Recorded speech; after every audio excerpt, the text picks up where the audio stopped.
بزرگ عالم تھے حضرت مولانا خادم حسین صاحب رضوی۔ مولانا خادم حسین رضوی رحمۃ اللہ علیہ کو لوگ صرف تحریک لبیک کے حوالے سے جانتے ہیں، حالانکہ ان کا جو کیریئر ہے وہ بہت پرانا ہے۔ مولانا بنیادی طور پر ایک استاد تھے، ایک شیخ الحدیث تھے۔ ان کا جو بیسک کارنامہ ہے وہ یہ ہے کہ وہ درجنوں نہیں سینکڑوں علماء کے استاد ہیں، سینکڑوں علماء کے، یعنی میں نے سوچ سمجھ کے لفظ کہا، انہوں نے سینکڑوں لوگوں کو رسول اللہ کا دین پڑھایا ہے، اور ان کے اب شاگردوں کے شاگرد بھی مدرسوں میں پڑھاتے ہیں۔ مولانا ایک بڑے غریب سے سادے سے گھرانے میں وہ پیدا ہوئے تھے، انہوں نے بڑی سادہ اور آخر تک زندگی انہوں نے وزاداری والی گزاری، سادگی والی گزاری، حسین گزاری۔ کسی شخص کے ایک ہوتا ہے کسی کے نظریے سے اختلاف کرنا، ایک ہوتا ہے کسی کے طریقہ کار سے اختلاف کرنا۔ کچھ لوگوں نے ان کے طریقہ کار سے اختلاف کیا ہے، لیکن ان بندے کا نظریہ اتنا شاندار تھا کہ نظریے سے کسی نے اختلاف نہیں کیا۔ لوگوں نے یہ ضرور کہا کہ یہ فلانی بات اس طرح ہو جاتی تو ٹھیک تھا، لیکن یہ سب نے کہا کہ بندہ بات ٹھیک کرتا ہے۔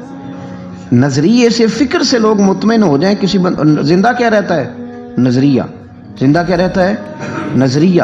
فکری طور پر ایک خوبصورت آدمی تھے، ایک بڑے منجے ہوئے آدمی تھے، ایک وزادار آدمی تھے، ایک صاف ستھرے آدمی تھے۔ میری ان سے ملاقات اس وقت ہوئی تھی پہلی دفعہ جب وہ بالکل ٹھیک تھے، ٹانگوں پہ چلتے تھے۔ ان کے جو استاد گرامی تھے حضرت مولانا عبدالحکیم صاحب شرف قادری رحمۃ اللہ علیہ، بہت جید عالم تھے۔ میں ان کو ملنے کے لیے جاتا تھا تو حضرت بھی وہاں پڑھایا کرتے تھے لاہور جامعہ نظامیہ میں، تو وہاں ان سے پہلی ملاقات ہوئی۔ پھر انہوں نے جو جماعت سب سے پہلے بنائی تھی اس کا نام تھا انجمن فدایان ختم نبوت۔ اس جماعت سے انہوں نے کام کا آغاز کیا، اور بڑے اوائل میں، بڑے شروع میں انہوں نے ختم نبوت کے تعلق سے مختصر سے کام کا آغاز کیا، اور بڑی جلدی ان کا کام پھیل گیا۔ مکی پیر مکی دربار میں یہ اوقاف کی مسجد کے سرکاری خطیب تھے، لیکن حضرت ممتاز قادری صاحب رحمۃ اللہ علیہ کی شہادت پہ انہوں نے سرکاری ملازمت چھوڑ دی تھی۔ اس کے بعد انہوں نے بڑی محنت کی، بڑی جد و جہد کی، بڑی کاوش کی، بیمار اور معذور ہونے کے باوجود بڑی کوششیں فرمائیں، اور بڑے نڈر تھے، بڑے بے باک تھے، بڑے خوبصورت تھے۔ سب سے بڑی بات یہ تھی کہ سکہ عالم دین تھے۔ جماعت میں کسی بھی سیاسی جماعت کے پاس اتنا تگڑا بندہ نہیں جس طرح کہ حضرت مولانا خادم حسین رضوی صاحب تھے۔ میری ان سے تسلسل، جیل جانے سے پہلے میں ملا، جیل سے آئے تو پھر ملا۔ میں گرچہ ان کی جماعت میں کبھی شامل نہیں ہوا، لیکن فکری طور پر ان سے جو کہ پہلے کا ایک تعلق تھا، ابھی بھی 24 اکتوبر کو پچھلے مہینے کی وہ گجرات جا رہے تھے تو کچھ دیر ہمارے پاس رکے، اور دیر تک وہ باتیں کرتے رہے، اور دیر تک ان کی میں باتیں سنتا رہا۔ پھر وہ مجھ سے کچھ سوالات پوچھتے رہے، میں ان کے جواب دیتا رہا۔ پھر اچانک جو ہے وہ کچھ دن پہلے خبر ملی کہ ان کا طبیعت ان کی بڑی علیل ہے۔ میں نے تیمارداری کے لیے کچھ ان کے جو قریبی لوگ تھے ان سے رابطہ کیا، بتایا کہ آپ ٹھیک ہیں، آپ تھوڑے بیمار ہیں۔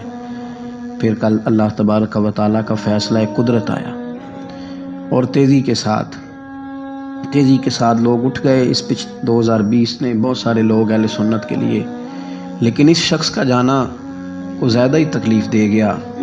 دل مائل نہیں ہوا، میں تو ناشتہ نہیں کر پایا طبیعت، اور میں نے پہلی دفعہ فیصلہ کیا تھا میں جمعہ نہیں چھوڑا کرتا۔ سوچا تھا کہ اگر جمعے کے بعد جنازہ ہوا تو جمعہ لاہور جا کے پڑھوں گا، لیکن ان کی نماز جنازہ کل 10 بجے ہے۔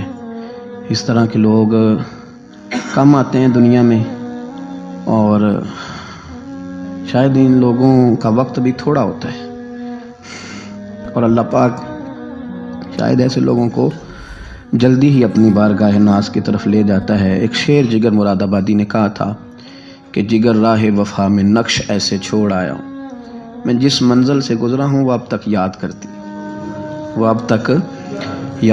ہے۔ اور مجھے ایک دفعہ کسی شخص نے کہا کہ آپ کے خاندان کا قبرستان کہاں کر کے ہے؟ لوگ لکھنے والے جو لوگ ہوتے ہیں وہ پوچھتے رہتے ہیں کہ اس بندے نے کیا وصیت کی ہے، تحریری والے لوگ۔ تو میں نے انہیں کہا کہ قبر بھی بانی جائے گی۔ تو مجھے کہنے لگے کہ کس طرح کر کے پتہ چلے گا؟ تو میں نے کہا تے اکھاں جدوں میٹیاں تے پھر زمانہ مینوں روے گا، اپنا تے اپنا بیگانہ مینوں روے گا، تے جدوں نہ میں دسیا میں خارا نوں میں خانے وچ، پھر جام ٹوٹ جان گے میں خانہ مینوں روے گا۔